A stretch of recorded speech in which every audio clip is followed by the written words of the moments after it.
Hello, lovelies. It's me again. And I'm back with another piece of this interesting story from our friend Caustic Fox.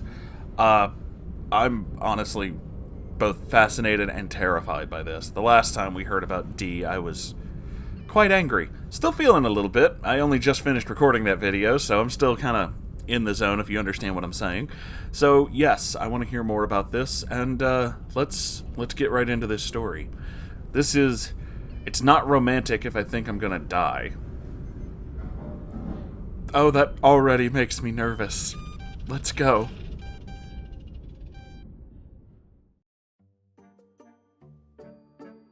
Hi all, I'm back for the second day in a row.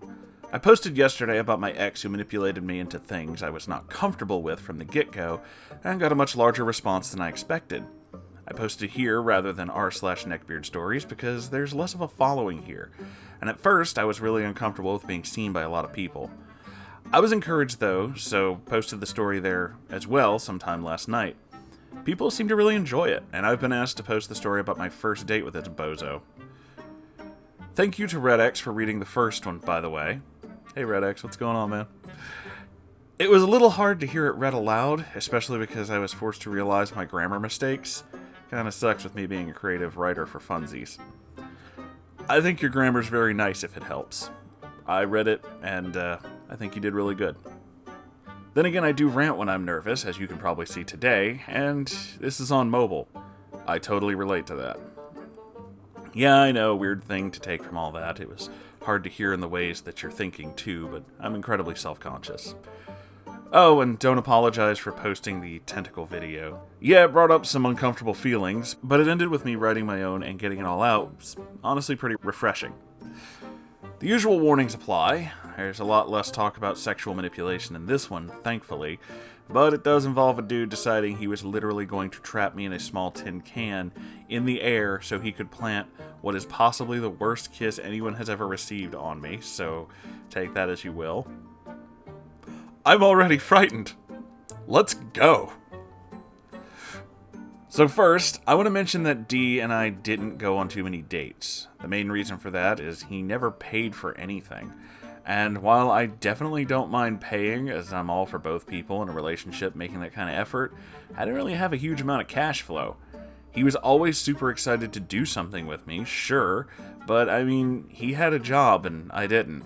And I didn't really have the opportunity to consistently take someone to the movies or whatever. Wow. So let's set the scene. It's my birthday, September 23rd. Hey, that's my birthday too! Haha, cool.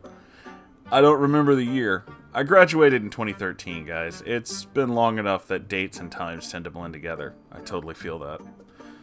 Every year, the local fair would set up a couple of days before my birthday. I usually got my smallish group of closest friends to go with me.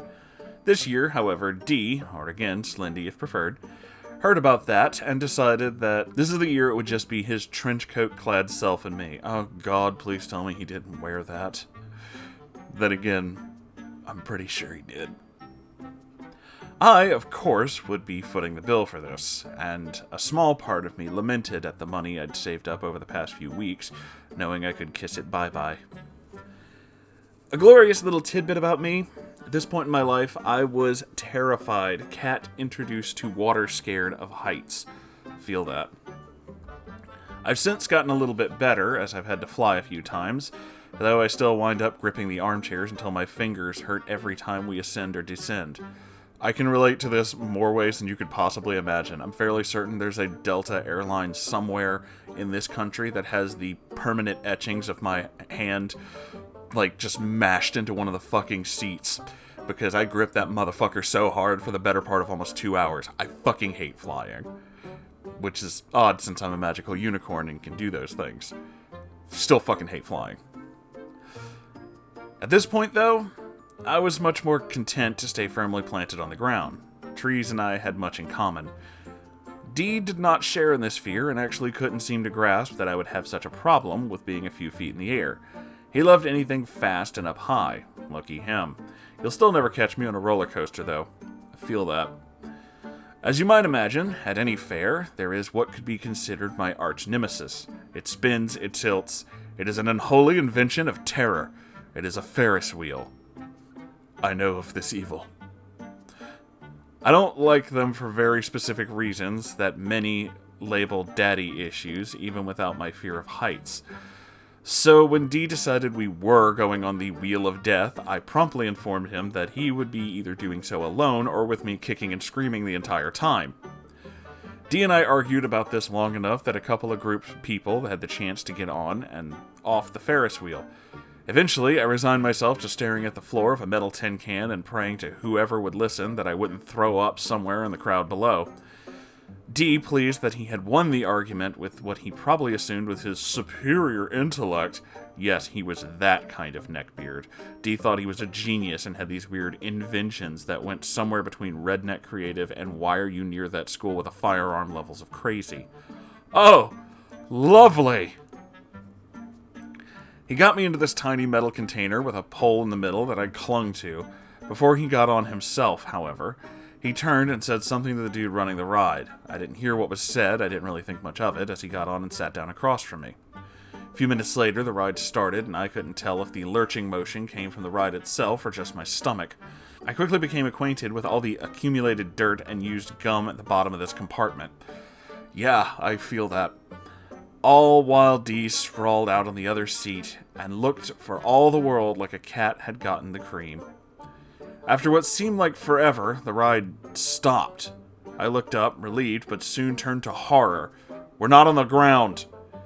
Dee later told me what he had said to the ride runner. He had explained that this was our first date and my birthday, and he wanted to make it special. He asked the guy if he would purposefully stop the ride when we were at the top so he could give me a romantic first kiss. You absolute fuck muppet, you already know that she's terrified of heights. Why on earth would you do this? Holy shit, dude. I don't even know this man and I want to slap him. Good God. I don't have any anger towards the dude, because if this had been a normal couple in a normal situation, it would have been beyond sweet for him to agree to do it. And he, of course, didn't know.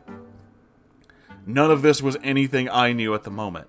All of the movies and TV shows about a ride getting stuck with people inside it seemed so horribly real all of a sudden, and I just knew we were going to be stuck up there for hours as we swung in the breeze.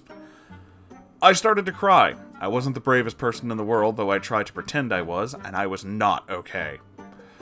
I guess Dee at least had some kernel of conscience, because he started to fuss over me. He told me everything was okay, we're fine. Look, isn't that a pretty view of our little hometown? It's getting dark at this point, and the stars are out. You couldn't really see them from the ground with how well the fair was lit up, but here they were visible.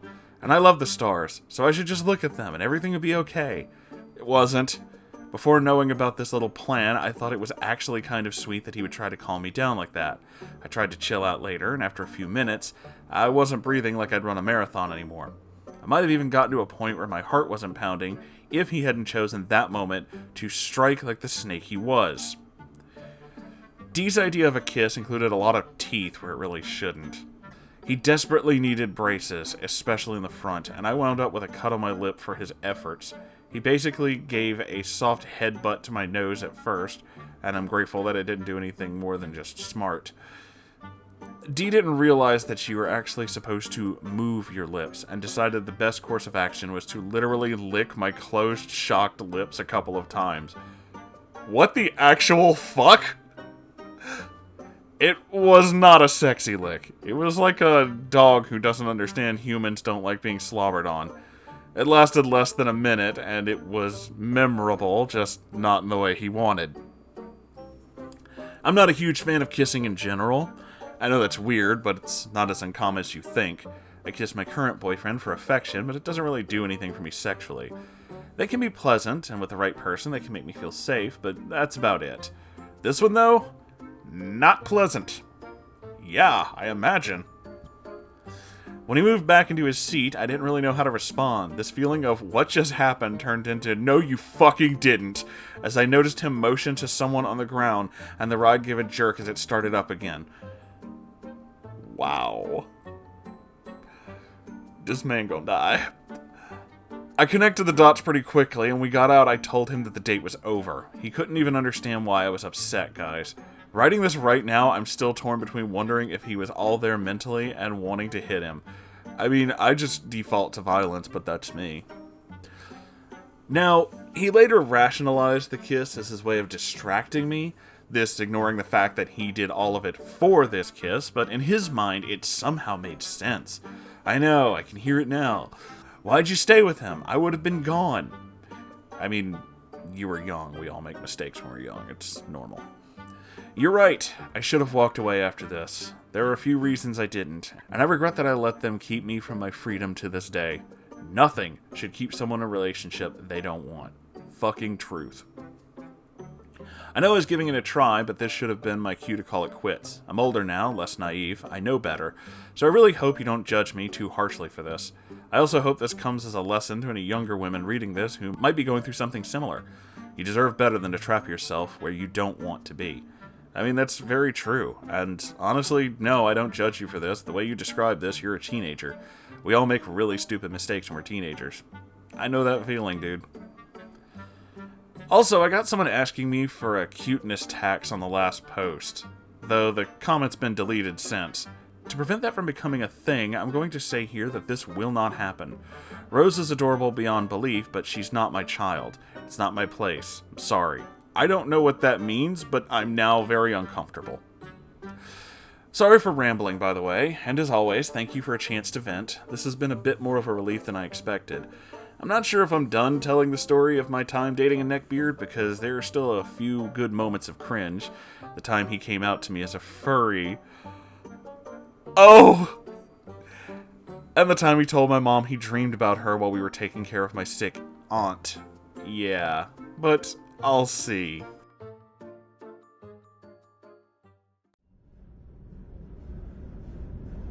Oh boy.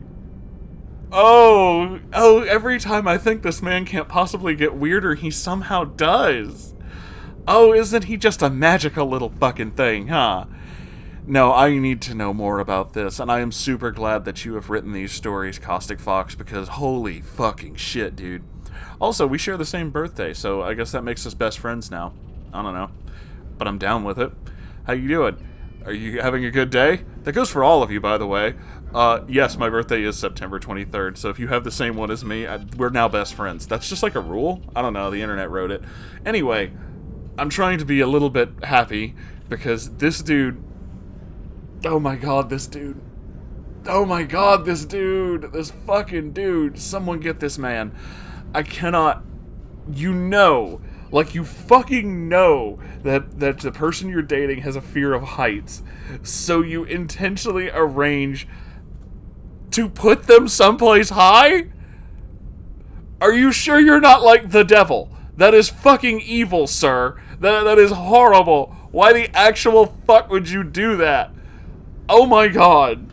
Oh my god, this man. I cannot fucking believe him. This fucking man. Holy shit. I don't even know, man. I don't even know, but I'm excited to see what the next part has, and I'm very happy that you're sharing all these stories with everyone. So, you know, thank you from me and the entire Moon Cult. We love you. And I do love all of you as well, but that is the end of this video. So if you've enjoyed this, please like, comment, subscribe, all that good YouTube stuff. I have a Ko-Fi, which is going to be filled with more stupid goals very soon. I'm working out some. I have a merch store. If you want to buy a t-shirt, I have several. Not just t-shirts, but go ahead, check it out. There's all kinds of weird stuff in there. There is a live stream every Saturday on this channel if you decide to watch it. It's kind of like this, only longer and filled with weirder things. And I have my own subreddit if you want to send me your own story. r/Moonhorse Stories. I'll see you guys in the next episode. I love you all. Goodbye.